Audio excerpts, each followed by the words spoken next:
Grace and peace, family, peace and blessings. I just wanted to come on here just to speak on some things that came to my mind. Um, I haven't been going to church as I should, so I'm praying. We get back to church on this coming Sunday. But also, I remember when I was young and I always wanted to be a part of the streets. I always wanted to be a part, of a clique. And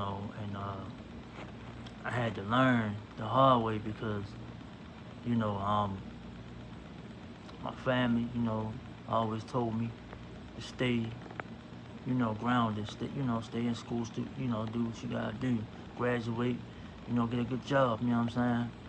And I didn't want to hear that at the time, I'm like, 17, 18, when I graduate, I'm trying to go out thugging and all that, and at the same time, you know, you see some things that you shouldn't have to see. But when you choose to go that direction, that's when you see things you shouldn't see. You know, but a lot of people ain't chose that direction. So I just wanted to say to the young people, young brothers, young sisters, you feel me? Stay in your path. Go with God, knowing that God got our best interest, and when our mother or father or whomever is taking care of you are telling you to stay, in school or go to school, go to college, get a good job, it's for a reason. Don't be like,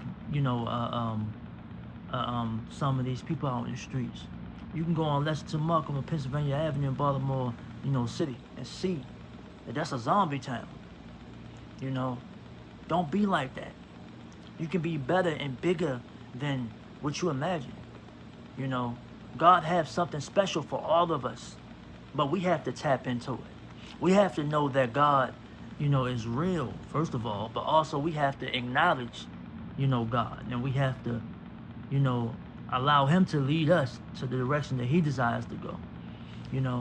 It's a lot of turns I had to take because I didn't want to listen. I didn't want to listen to no one, and I got stuck in situations that I'm like, dang, but I put myself in situations, just as well as a lot of us put ourselves in different situations. But allow God to direct our path. He'll lead people to us to show us that way is not the way. God is the only way and only true light. Family, I love y'all. Y'all have a blessed one. Continue to be inspired.